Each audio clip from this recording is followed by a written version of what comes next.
Hi there, I'm Trudy, One Grounded Angel. This is the angel card reading video for the week beginning Monday the 18th of June through to the 24th, 2018.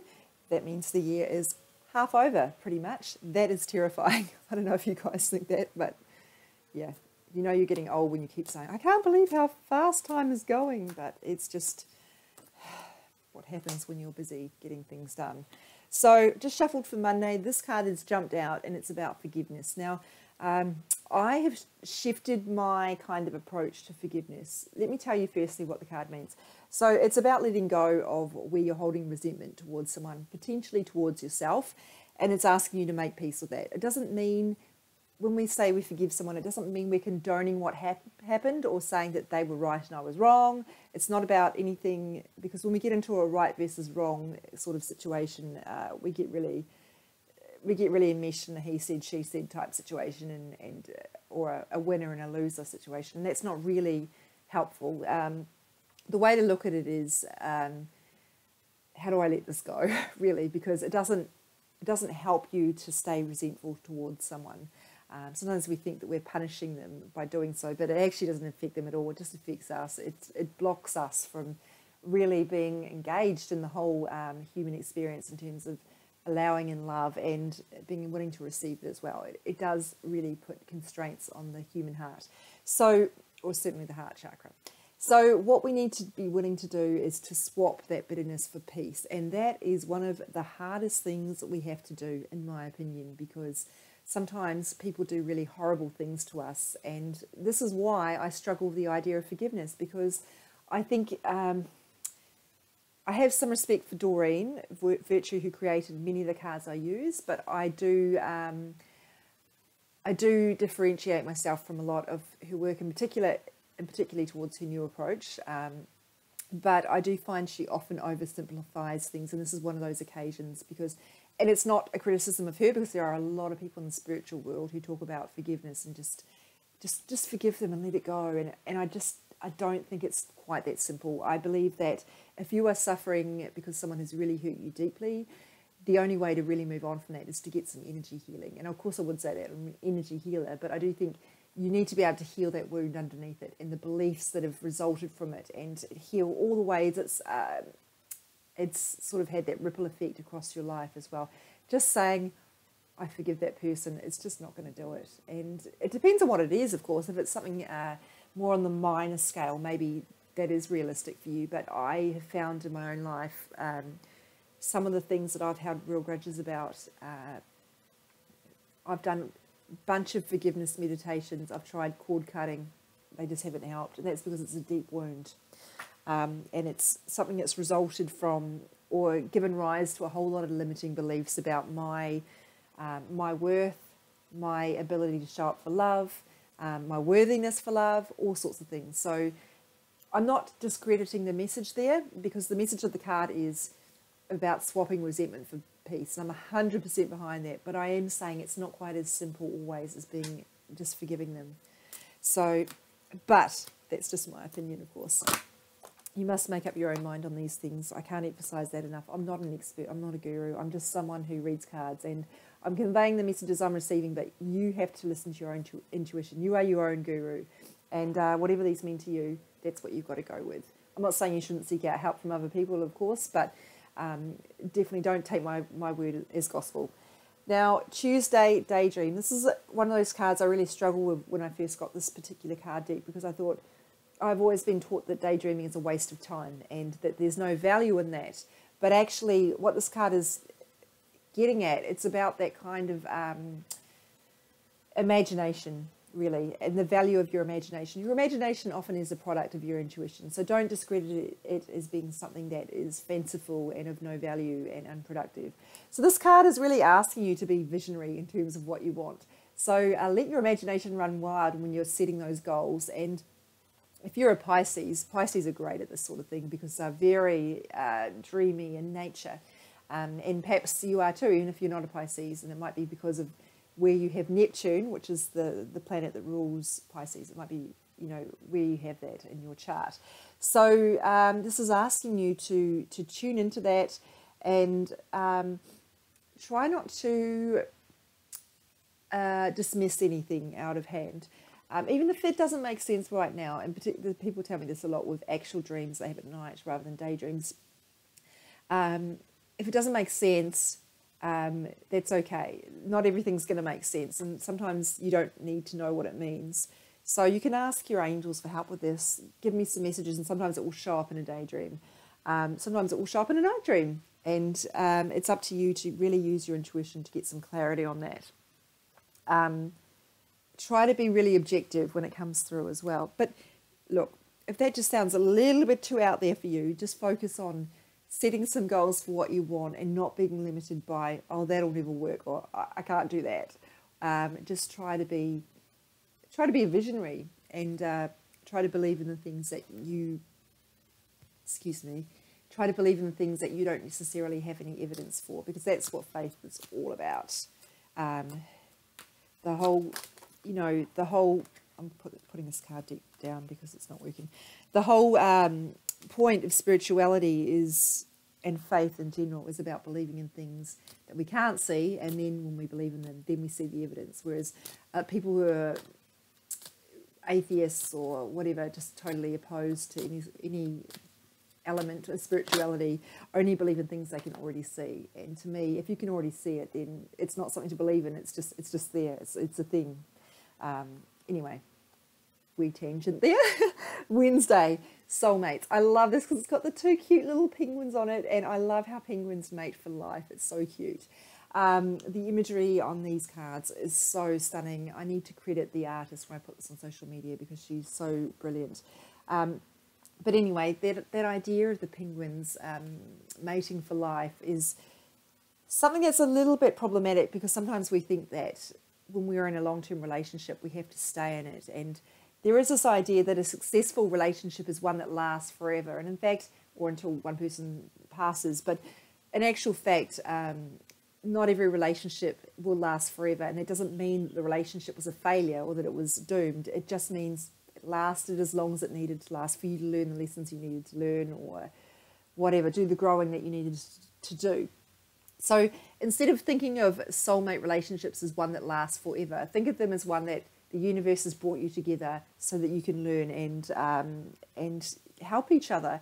The whole premise of a healthy relationship is one where you support each other's growth, because as you know, in a relationship, we see the things that we don't like about ourselves right up in our grill, and that can be really difficult to cope with, because someone is telling you you're doing this and you're like, no, I don't think so. And you've got to deal with that and go, okay, I'm doing this because, why am I doing this? Probably because I'm afraid. Maybe I've got trust issues, a whole raft of things. Anyway, so this card is asking you to, okay, if you are single, it is asking you to, a bit like we've had so many romance energy kind of cards lately, it's asking you to believe that there is a soul-guided relationship out there for you. I don't know how well you can see this, it's probably not very clear, but there is in the clouds above these penguins a face. So the face of divinity or of angels or spirit guides or whatever it is you think of your God, bringing two people together. So knowing that just because statistics might say that you are not likely to meet someone, believing that you will, because the universe is working on your behalf to make sure that happens. And what you've got to do is remove all the blocks that you've got against love, as Rumi says in one of his quotes, which I'm not going to quote because I can't remember exactly how it goes. The one about removing all the blocks that you have, or the resistance to love, that's your challenge. Now, if you're in a relationship, are you with your soulmate? And you will know the answer to that. I can't answer it for you. I do often say that it's just something you know, as cliched as that sounds. And if you are with your soulmate, what are the lessons that are coming up for you in the relationship now about you? What is coming up that you need to learn yourself that is being reflected in your partner's behaviour, or your partner's pointing out in a very unsubtle way, or what's coming up in the relationship that's for your growth? What are your hurdles here that you've got to work through? Hurdles is the wrong word. What is the block? Because we keep going through in a relationship, removing further and further blocks that come up until we go really deep into this connection. And they just keep getting deeper. That's a healthy relationship. Thursday. Oh, excuse me, snivelling away.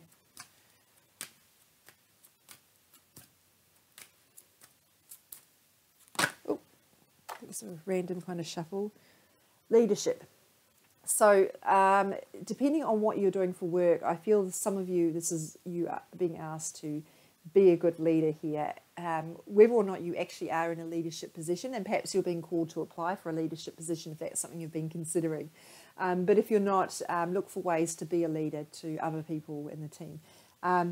As you probably know, everybody's had a crap boss, so you know what bad leadership looks like. We don't always know what good leadership looks like, and the best way to be a good leader is to be a good human. So do a good job.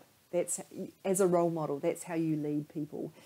Telling them what to do, monitoring them, micromanaging them, not so helpful.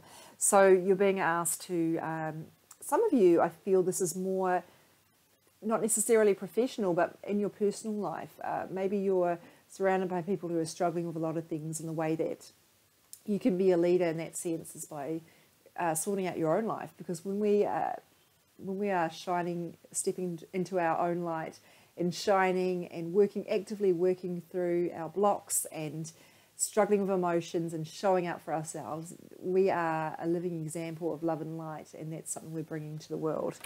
When we work on our own stuff, we help the world because it sends out good energy and it helps other people work through their own crap too. I say crap, but honestly, the stuff is not necessarily murky. It's often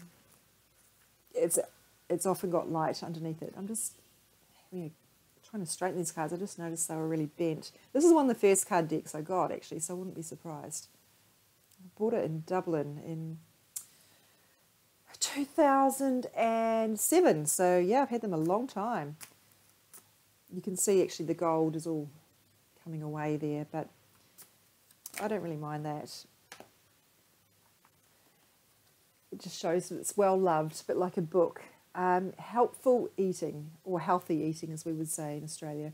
So one of those really super boring messages that's really helpful and really important actually. Our health is one of the things that we tend to neglect until we get a massive wake-up call in the form of our health issues. So this is asking you to really make sure that you are focusing on your health, because without it, you can't do this higher work of going through emotions and growing and pushing yourself, because you don't have that foundation. So it's all the boring stuff about making sure you get enough nutrients in your diet. It's not about weight loss. Don't care about fad diets. All that stuff is just noise.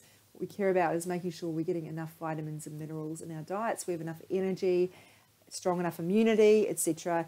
Enough water, super important. Water helps move energy. So if you're struggling with emotions, drinking more water, it's not going to fix your problems, but it's going to help you get into a better position to process them.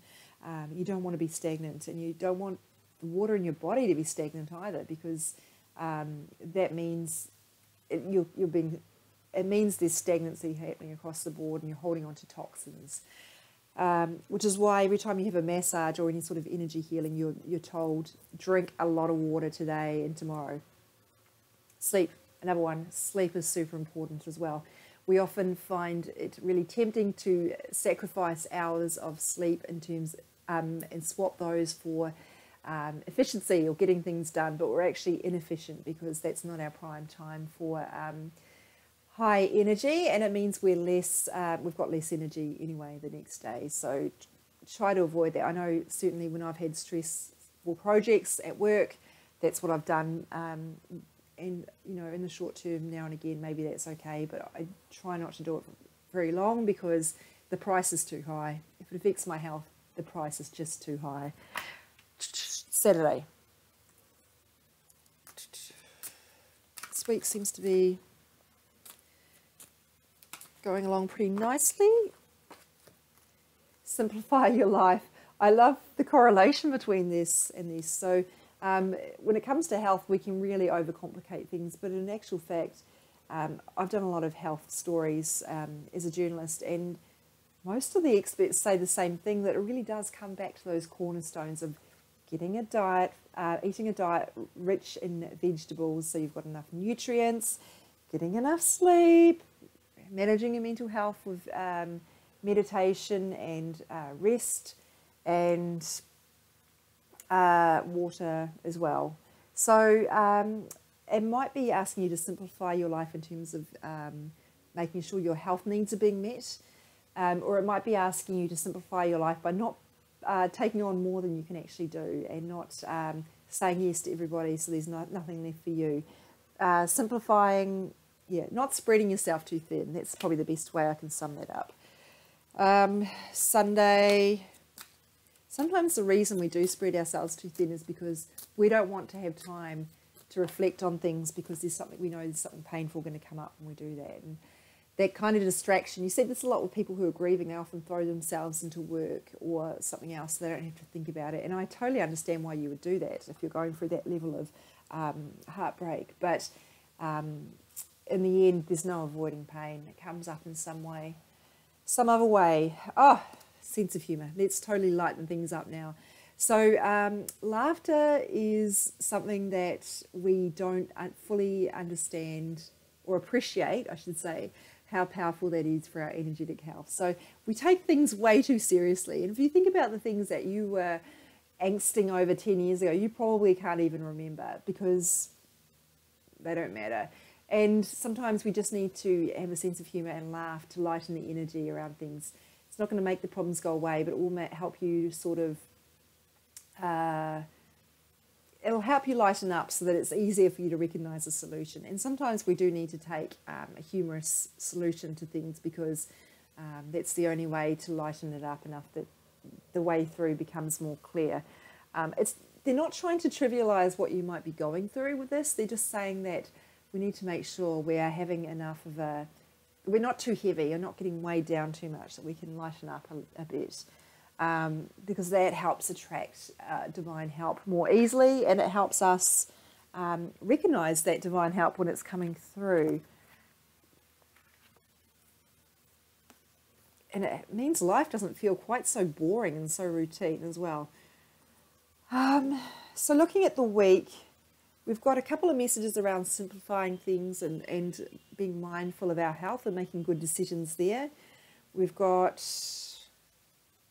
the rest is really kind of a mixed bag in terms of forgiveness and setting our goals and investing in our soulmate relationship.